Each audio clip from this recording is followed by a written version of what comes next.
नमस्कार प्राजक्ताजी. निसर्गाच्या सान्निध्यात हा शुभारंभ आहे यूट्यूबची मालिका रंग यशाचेच्या माध्यमातून यशाचं रहस्य आपण जाणणार आहोत. Thank you so much. थँक्यू, तुम्ही मला निवडलं या पहिल्या एपिसोडसाठी.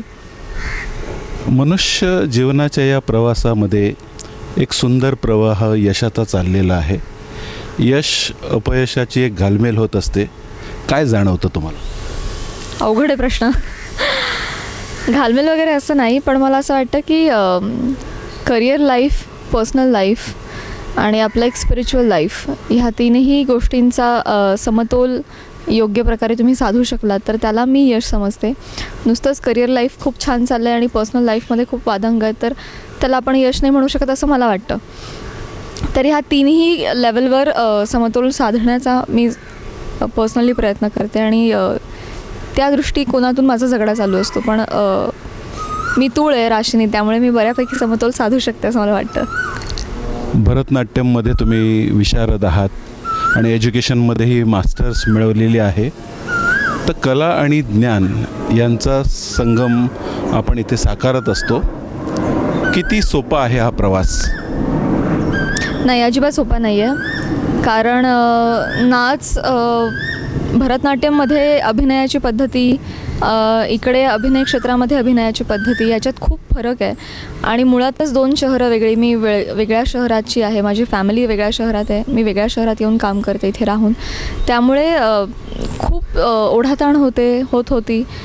पण प्रवास नक्कीच, आणि मला वाटतं कुठलाच प्रवास तसा सोपा नसतो. प्रत्येकालाच प्रत्येकाच्या पातळीवर झगडा करावाच लागतो, संघर्ष करावा लागतो. पण जर आवडीचं क्षेत्र असेल तर तो संघर्षसुद्धा आनंद देऊन जातो. सो तसं काहीच माझ्या बाबतीत घडलं, त्यामुळे मला कधी त्रास नाही झाला कुठल्या गोष्टींचा. सह्याद्री स्टार प्लसचं एक सुंदर व्यासपीठ मिळालं आणि त्यामुळे तुम्ही प्रकाश झोतात आलात. तर एक वैयक्तिक जीवन आपण जगत असतो आणि त्याच्यानंतर अचानक प्रकाश झोतात येतो. तर हा जो वेगळेपणा जाणवतो आपल्या आयुष्यातला, त्यावेळेला काय वाटतं की हे हवं असं वाटतं की कुठेतरी त्याच्यापासून दूर जावं असं वाटतं? अगदीच हवं असं वाटतं. प्रत्येकालाच सेंटर ऑफ अट्रॅक्शन असायला आवडतं. प्रत्येक माणसाला स्वतःचं कौतुक ऐकायला आवडतं. सगळेजण अरे वा किती छान असं म्हटलेलं प्रत्येकाला आवडतं. त्यामुळे मी काही त्याला अपवाद नाही. डेफिनेटली मला पण खूप प्रकाश झोत आवडला. हो, एका पॉईंटला खूप भडीमार होतो फोटोंचा.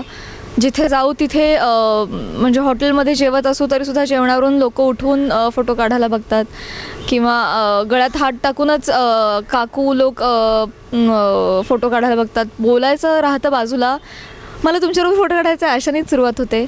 आता एक किमान लाखभर फोटो काढल्यानंतर मग आता थोडासा त्या गोष्टीचा तिटकारा येतो आहे, एवढं मात्र खरं.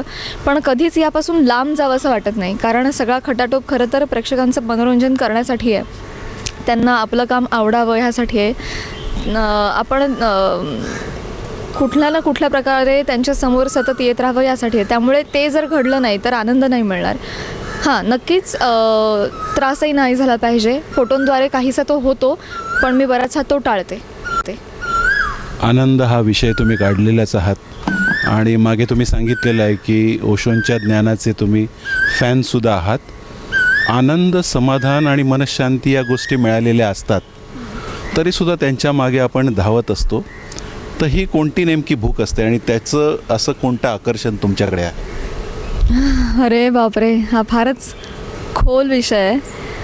पण मला असं वाटतं कुठलाच माणूस तृप्त नाही आहे आणि समाधानी नाही आहे. समाधानाचीच ओढ प्रत्येकाला आहे.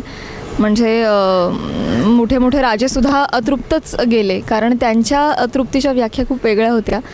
अजून संपत्ती, अजून साम्राज्य, असं त्यांचं गणित असावं आणि गरिबाचं पोटभर अन्न हे तृप्तीचं साधन असावं. त्यामुळे प्रत्येकाची परीघ वेगळी आहे, आनंदाची व्याख्या वेगळी आहे, समाधानाची व्याख्या वेगळी आहे.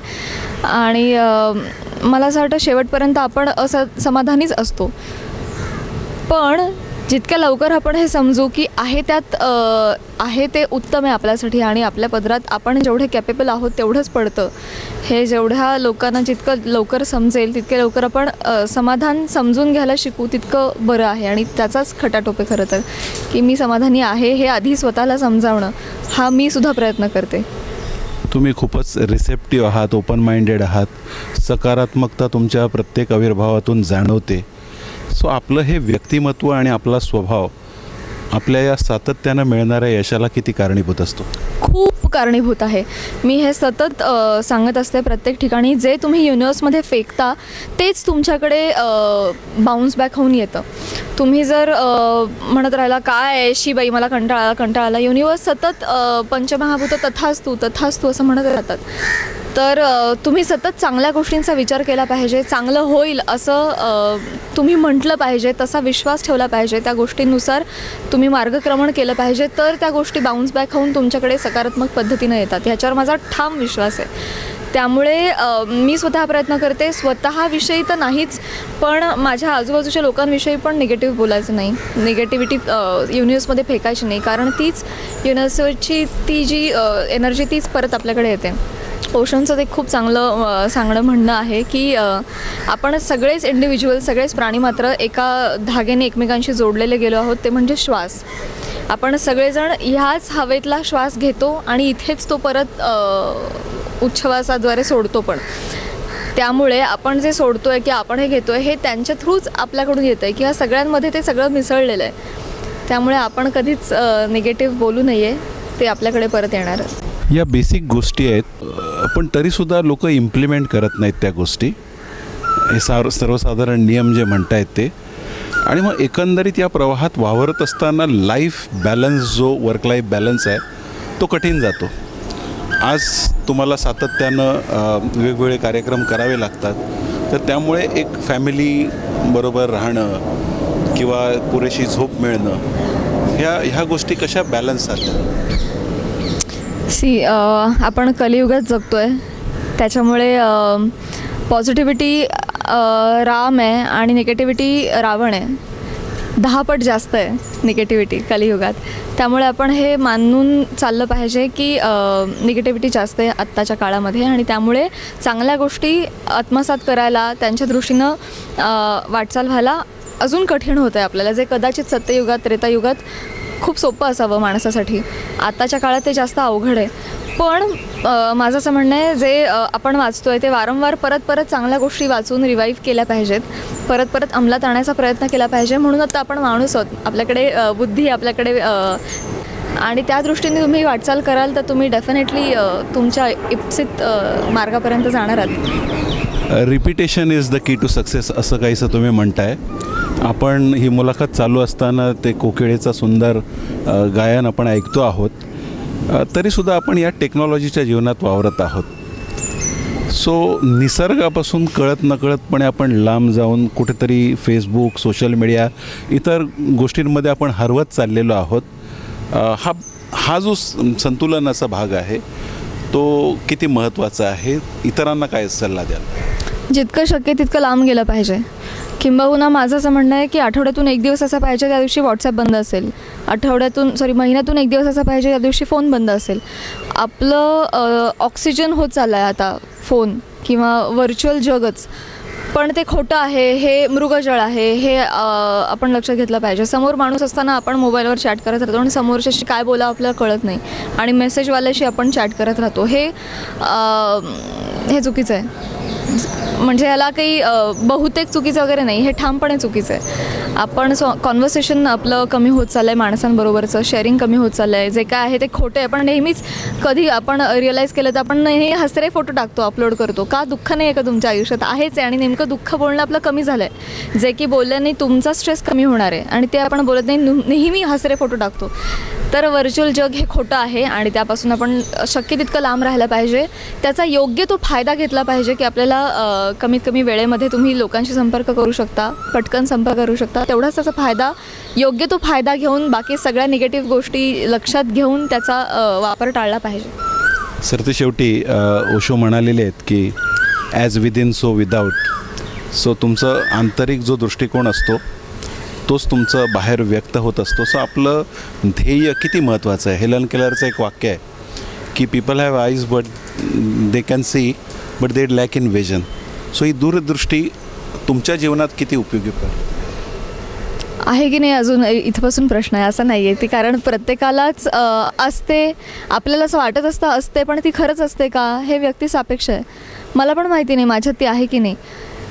आत्ता मी या फेजमध्ये गो विथ द फ्लो, जे समोर आलं आहे तुम्हाला इंट्युशनद्वारे वाटतं आहे का हे करावं की नाही करावं, इन्स्टिंक्ट काय म्हणतात, ह्या फक्त गोष्टींवर मी विसंबून राहते आणि तो निर्णय घेते. दूरदृष्टी पुढचा फार 2020मधला विचार करून आपण ही पावलं उचलली पाहिजेत, इतकी दूरदृष्टी मला पण नाही आहे. आणि कदाचित सततच बदल हा नियम आहे सगळ्या जीवनाचा, त्यामुळे ते बदलत जाणार आहे. त्यामुळे मला माहिती नाही तितका विचार ठेवून वागता येणं जमेल की नाही. त्यामुळे मी तशी नाही आहे, खूप इन्स्टिंक्टिव्ह आहे, खूप समोर जे काय आजूबाजूला घडतं आहे त्यानुसार विचार करून त्याला प्रत्युत्तर देणारी आणि तशी वागणारी आहे. सो बहुतेक माहिती नाही, असं नाही आहे. तुमच्या मग नेमक्या यशाचं रहस्य काय, कोणत्या अशा 2-3 गोष्टी आहेत ज्या सातत्यानं तुम्हाला चांगल्या चांगल्या गोष्टी आकर्षित करण्यास मदत करत आहेत? तरीही मार्मिकपणे मी सांगू शकणार नाही, पण सगळ्यात महत्त्वाची गोष्ट मला अशी वाटते की जिने माझं आयुष्य बदलवलं ते म्हणजे माझं ललित कला केंद्र, माझं कॉलेज, जिथून मी खूप सकारात्मक झाले. त्यानंतर माझ्या आयुष्यात येणारी पुस्तकं, आणि त्यातही स्पेसिफिकली रॉन्डा बारेन यांचं सिक्रेट किंवा ओशो ह्यांनी मला आमूलाग्र बदलवलं. मी कंप्लीट 5 वर्षांपूर्वी मी कंप्लीट वेगळी व्यक्ती होते आणि आज मी ती नाहीच असं मी ठामपणे म्हणू शकते.